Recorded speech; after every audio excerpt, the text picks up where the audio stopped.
Assalamu alaikum students, welcome back on my YouTube channel Common Sense Education. So I hope you're all fine. जो आज हम start करने वाले हैं वो है हमारा एमडीकेट का सेक्शन और जिसमें हम स्टार्ट करने वाले हैं एमडीकेट इंग्लिश।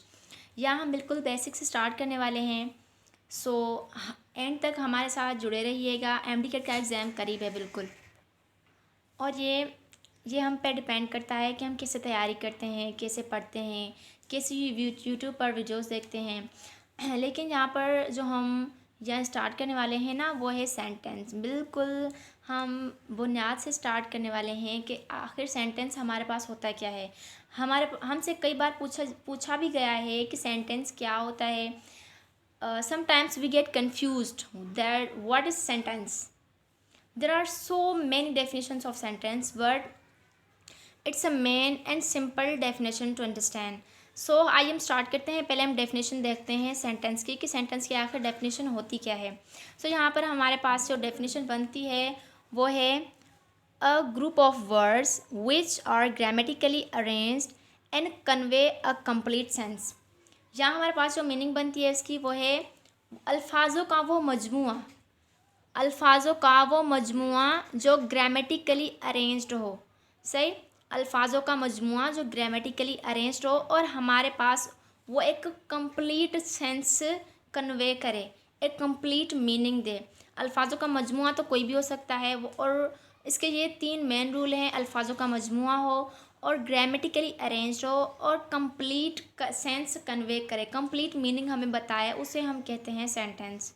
सही है। यहाँ हमारे पास जो एग्जाम्पल है वो है शी लाफ। अब आपके हिसाब से ये ग्रुप ऑफ वर्ड्स है, बिल्कुल है, और ये ग्रामेटिकली अरेंज है, जी बिल्कुल सही अरेंज है। शी सब्जेक्ट है और लाफ हमारे पास वर्ब है। सही, लेकिन जो ये तीसरा रूल है ना वो इसको फॉलो नहीं कर रहा है। ये कंप्लीट सेंस कन्वे नहीं कर रहा कि वो क्यों हंसती है, किस वजह से हंसती है, हमें कुछ भी आइडिया नहीं, कोई कुछ भी पता नहीं कि वो क्यों हंसती है।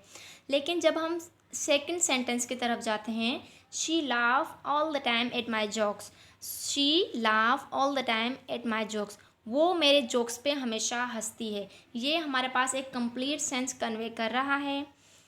सो हम कहेंगे कि ये हमारे पास एक सेंटेंस है, ये ग्रामेटिकली अरेंज्ड हैं, ग्रुप ऑफ वर्ड्स हैं और एक कंप्लीट सेंस भी कन्वे कर रहे हैं। सो कहेंगे ये सेंटेंस है, लिहाजा ये सेंटेंस नहीं है। सो इसको हम गलत मार्क कर देंगे और इसको हम सही मार्क कर देंगे। सही है। सो यहाँ पे जो हमारी नेक्स्ट एग्जांपल है वो है माइक इन्जॉयज़। माइक इन्जॉय करता है। क्यों इन्जॉय करता है, हमें तो कोई आइडिया ही नहीं है ना। कोई कहता, आप में से अगर कोई कहे माइक चाय पीता है एंजॉय करता है, माइक घूमता है एंजॉय करता है, माइक टीवी देखते हुए एंजॉय करता है, that's so on, we don't know about it why Mike enjoys. सही। सो जब तक हमें कोई एक पर्टिकुलर सेंटेंस बनाकर देगा नहीं ना, तब तक हम अंडरस्टैंड ही नहीं करेंगे कि माइक एंजॉयज करता क्यों है।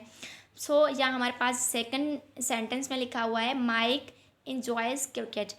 एक कंप्लीट सेंटेंस आ गया ना कि माइक क्यों इन्जॉय करता है, माइक क्रिकेट देखते हुए इन्जॉय करता है या फिर वो क्रिकेट में इन्जॉय करता है, एक कंप्लीट सेंस आ गया। सो यहाँ पर ये हमारा जो है वो सेंटेंस नहीं कहला जा कि हम इसको सेंटेंस नहीं कहेंगे, लिहाजा हम इसको एक सेंटेंस मानेंगे। ग्रुप ऑफ वर्ड्स है, ग्रामेटिकली अरेंज्ड हैं और एक कंप्लीट सेंस कन्वे कर रहा है ये सेंटेंस हमारे पास। ठीक है।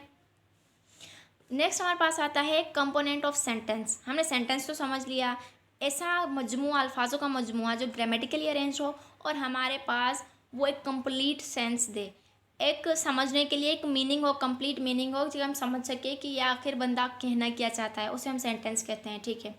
लेकिन सेंटेंस के कंपोनेंट मीन्स पार्ट कौन से होते हैं, कितने पार्ट्स होते हैं। So every sentence has 2 parts और 2 कंपोनेंट। हर सेंटेंस के 2 पार्ट्स होते हैं। कौन कौन से, एक होता है डूअर ऑफ द एक्शन और एक होता है प्रेडिकेट।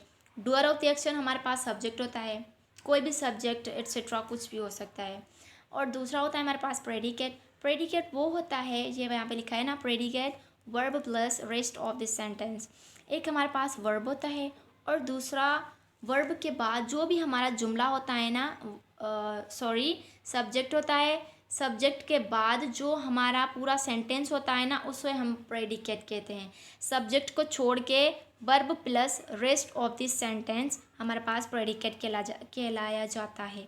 सही है। सो इसके हमारे पास कुछ एग्जांपल्स हैं, हम वो देख लेते हैं। ठीक है, ओके। सो यहाँ पर जो हमारा पहला एग्जांपल है वो है Hasan deliver a speech. Hasan क्या करता है, एक स्पीच डिलीवर करता है। हसन हमारे पास यहाँ पर क्या है, हसन हमारे पास यहाँ पर एक सब्जेक्ट है। सही है। हसन डिलीवर स्पीच, हसन एक सब्जेक्ट है। हसन को छोड़कर ये एक नाम है, एक सब्जेक्ट है। हसन के बाद डिलीवर देना, ये क्या है, हमारे पास एक वर्ब है। इस वर्ब के बाद जो ये पूरा सेंटेंस है ना, वो हमारे पास प्रेडिकेट कहलाया जाएगा।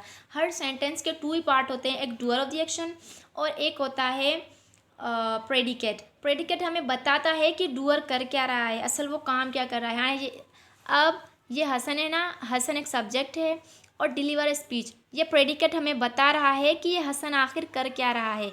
हसन एक स्पीच डिलीवर कर रहा है। ठीक, सही है। So Hasan deliver speech, Hasan speech दे रहा है, सिंपल। और से दूसरा सेंटेंस हमारे पास है Anila purchase a car every month. Anila एक नेम है, एक सब्जेक्ट है। सही है। Anila purchase a car every month, ये प्रेडिकेट हमें बता रहा है कि अनीला आखिर करती क्या है। अनीला हमारे यहाँ एक सब्जेक्ट है और प्रेडिकेट हमें बता रहा है कि अनीला एवरी मंथ एक कार परचेज करती है, एक कार खरीदती है। माशाल्लाह से वो बहुत अमीर है। सही है। So Anila purchase a car every month, Anila हमारे पास सब्जेक्ट है। सब्जेक्ट के बाद जो ये पूरा हमारा होता है ना, purchase a car every month. So ठीक है, अनिला के अलावा जो हमारा है ना, purchase a car every month, ये हमारा प्रेडिकेट कहलाएगा। और नेक्स्ट हमारा जो एग्जांपल है वो है student listen online teacher. Student क्या करते हैं, स्टूडेंट हमारे पास एक सब्जेक्ट है, वो क्या करते हैं, वो ऑनलाइन टीचर को सुनते हैं, या हम कह सकते हैं कि देखते हैं, कुछ भी हो जाए। सही। सो स्टूडेंट हमारे पास एक सिंपल सब्जेक्ट है। स्टूडेंट के बाद है हमारा जो वर्ब लिसन, जो एक वर्ब है। रेस्ट ऑफ द सेंटेंस, इसके बाद जो ऑब्जेक्ट है, कुछ भी हो जाए, कितना भी बड़ा सेंटेंस क्यों ना हो जाए, हम कहेंगे वो हमारा प्रेडिकेट है। सही है। So student listen online teacher, student क्या करते हैं, ऑनलाइन टीचर को लिसन करते हैं। और दूसरा हमारे पास है Najaf and Hasan are late today. Najaf and Hasan, ये दोनों क्या है हमारे पास, ये एक सब्जेक्ट है। नजफ एंड हसन हमारे पास क्या है, ये एक सब्जेक्ट है। सब्जेक्ट के बाद जो है आर एक हमारे पास वर्ब होता है, आप सबको पता होना चाहिए।